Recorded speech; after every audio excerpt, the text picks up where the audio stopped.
Okay, these are problems that are on the final exam practice. Question number one involves the composition of functions, f circle g, fog. So very simple. You're going to take the function f and you're going to plug the function g into it. So wherever you see x in the function f, put your parentheses down, right? Now, what's going to go here is the g dude. So put the g dude there. Now, you're going to multiply this all out. I'm going to do it quick. This is 4x squared, negative 6, negative 6, negative 12x, and then plus 9, right? FOIL this out, nice and careful. Now you got to distribute to 3. You could not do it here. Order of operation, power trumps multiplication. You cannot hop the fence with the power on. Now you can. You shut the power off, hop the fence. So you get 12x squared minus 36x plus 27, right? Times 3, times 3, times 3, minus 7. So 27 take away 7 is 20. Yay! Well done. Now, you have to do GOF of -1. Multiply it by -1. That's not what it means. You're supposed to plug -1 in. So first you have to do G composed with F, GOF, G circle F. So that means that you're going to put the F function inside of the G function. So take the G function, put parentheses where the X is. The F guy has to go in there. So then do that. Multiply it out. You get 6x squared minus 14. This -3 is hanging out waiting. Now these two together make -17, right? Now it said to plug -1 into that. So this is what G circle F is. There's supposed to be an X there, right? So this is G circle F of X. Now you want to plug -1. So to do G circle F of -1, wherever you see X, put -1. Hello. This isn't that hard. -1 squared is 1 times 6. 6 minus 17, -11. Done. Okay, question 2. The big D, the domain. You have a radical and a fraction. Remember, the inside of this cannot be negative. So the first thing you do is figure out where it's equal to 0. Set the inside equal to 0. Solve. I'll put the 4x on that side. Then I'll divide by 4. You get x equal 2 over 4 is a half. Now, I need to know where my freaks are. What are my freaks? My freaks are the number that make the inside negative. Remember, the inside cannot be negative. This is undefined. These are not real numbers. 1/2 is okay. Color him in. He's not a freak. If I plug in 1/2, I get 0. Radical 0 is 0. This is cool. I have to figure out which side the freaks are on. So I'm going to pick a number bigger than a half, say 1, as a test point. I'm going to pick a number smaller. I mean, let's say I pick -1.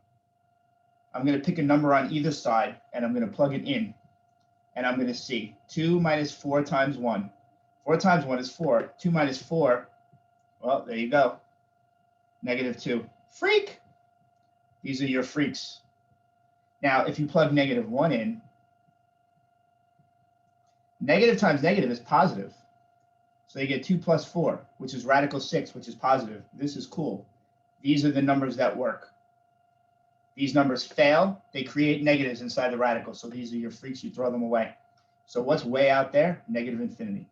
So the domain, the big D of this dude, is all the numbers that are smaller than or equal to 1/2. So remember, if I want to include 1/2, I have to put the bracket, not the parentheses. Parentheses means not included. So this is the domain, all right? This is what I want you to do. No inequality here. This will probably be x squared on the final.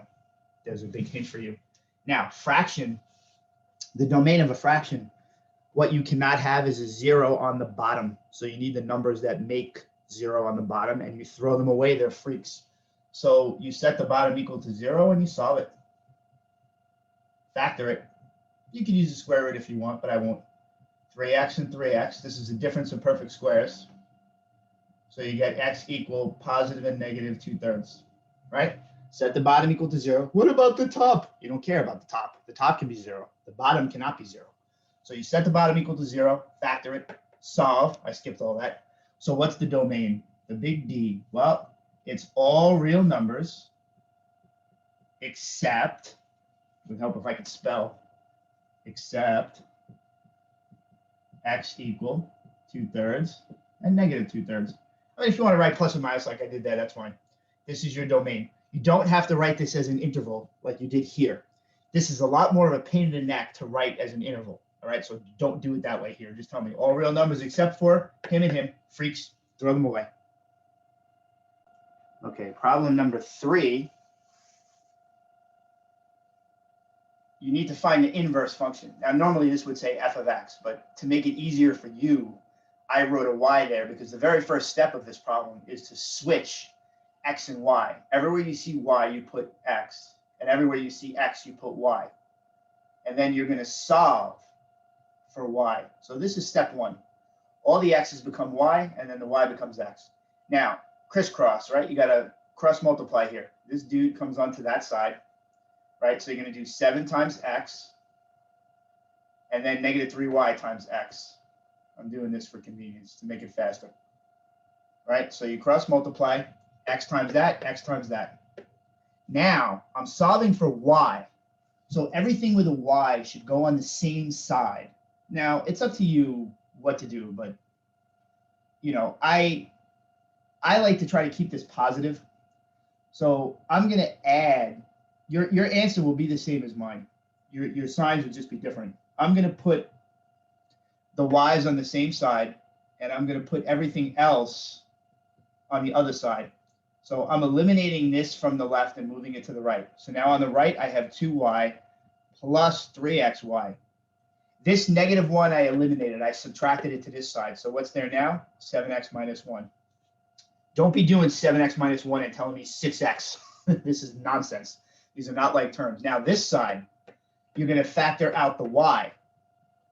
You're solving for y. You need it to be away from those terms. So I'm going to, you know, they have a common factor of y. So you put the y outside, right? Y times 2, boom. Y times 3x, boom, right? I factored out the y. And now the final step is to divide this to the other side. So y, which is my inverse function, remember with the little minus 1, is going to be 7x minus 1 divided by that. Now, if you chose to do it on the other side, if you subtracted the 2y to this side, you would just, your signs would all be different. This would be negative plus, I can even show you what it's going to be, but I want to finish writing this answer all pretty. So you get 7x minus 1 on top and 2 plus 3x. If you did it reversed, your answer would look like this. You would have the exact same answer, it's just all your signs would be reversed from mine. You would just have all negatives where I have pluses. These answers are equivalent, they're the same, all right? I just like to keep everything positive. It's easier to have positives than it is to have negatives. That's why I brought this to that side instead of bringing the 2y to the left side. You can do that, and it's not wrong. Now, same thing here. Switch x and y, and then solve for y. The mistake that people usually make is they try to multiply this out, but this isn't what you want to do. That's not, I mean, if you're solving for y, that's the last thing you want to do. You want to create yourself some insane cubic polynomial here. In order to get rid of the third power, you have to do the cube root, right? That's cube. So you take the cube root of both sides, right? Take the cube root of this side, which is the 1/3 power, crosses out, and you get y plus 2 on that side. And then you got to subtract the 2 over to the other side. So that crosses out. Now, this minus 2 cannot go inside that radical. So you're going to write x plus 6 cube root, right? Put parentheses there. So it's really clear that this negative 2 is not in there. So that's your inverse function. Remember, we write f minus 1. Switch x and y. Add the 6 to both sides. Take the cube root to get rid of the third power. And then add the 2 that was inside there. Because remember, your goal is to get y by itself. And then you're done. All right, question 5 and 6 are done on the calculator. And that, you know, there's no reason for me to work those. Question 6 starts off, this is the exponential growth and decay type of problem, where you'd write f of t equals c, the initial part, B for the rate of growth or decay, and then T for time. So you start off with 50 bacteria. So 50 goes here. And, this is your function. The thing is, I need to figure out what the B is. So they tell you, though, that after 5 hours, so this is 5. After 5 hours, it grows to 135. So this is where you need the calculator. I get that B to the 5th is going to be 135 divided by 50. And again, I have to do it just the way that you would do it. I do 135 divided by 50, and I get 2.7. Now, I have to get rid of the 5th power. That's the 1/5 power, right? It's a root. It is the 5th root. So in your calculator, you have to take 2.7 and raise it to the 1/5 power. Be very careful and make sure you put 1/5 in parentheses. So I got that it's going up 1.2197. I will always take it to 5 places. You can put an 8 there because the next number is a 5. This is your B. This is your rate. This is pretty big. This is almost 22% growth. That's a lot. But if you look at the fact that it started with 50 and it almost tripled in 5 hours, that's a lot. For something to go from 50 to 135 in 5 hours is a huge growth. So this number makes sense here, that it's growing about 22% every hour. So that means it almost tripled in 5 hours. All right, so now the rest of this problem is very straightforward. I'm not going to finish the whole thing, but it said to solve how many bacteria are there after 7 hours. So basically, you would just take your function. You always want to write your function over again. 1.2197 to the T. So if part A said, tell me how many bacteria are there after 7 hours, well, you would just plug in 7 for that. So, I could do it. Raise that to the 7th power, multiply it by 50. So it's basically 200, it's 200.8. It's all done on the calculator. Now the last part says that when is there 375? Now after 7 hours, it was 200. So I know for a fact that this answer can't be smaller than 7. So I want to know what time my original function, here it is, 1.2197 to the T. I want to know at what time T this whole thing is equal to 375. So you're going to divide 375 by 50 first. That gives me 7.5, 7.5. Now, the trick to this whole question, and I'm running out of room here, so I'm gonna switch it over to here. The trick to this whole question was to get the T out of the power and into the front. And the way that you do that is to take the log of both sides. If you are skipping this step when you're showing me the work on the final, that's a problem. It's a problem for me because I have to see this is your work. I need to see that you took the T into the front. You can't just write, oh, T equals log 7.5 divided by, you have to show me and justify where you get this from. So the first step is to take the T into the front. It's all about writing out the work carefully and properly. And I know that I'm getting too close here. Now you're going to divide both sides. So this is how you get it. You can't just write this part and give me an answer without justifying how you got to that part. So I'm going to do, now I want to see if my answer makes sense. I'm going to do log 7.5 divided by log 1.2197. I get 10.14. It makes sense. The thing is kind of growing. If I had gotten 100 hours here, that doesn't make sense. This thing almost tripled after 5 hours. So after 10 hours, it makes sense that it would be around, in the 300s, right? After 7 hours, it was 200. and it's still growing pretty fast. So after, another 3 hours, it hits 370, 375. Okay, 7a real quick. Vertical asymptote, the weird word. Set the bottom equal to 0. Don't worry about the top. And solve.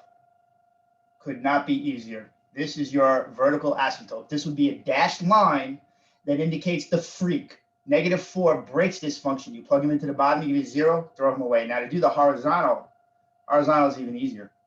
Actually, nothing's easier than that. The horizontal is you comparing the highest power on the bottom to the highest power on the top.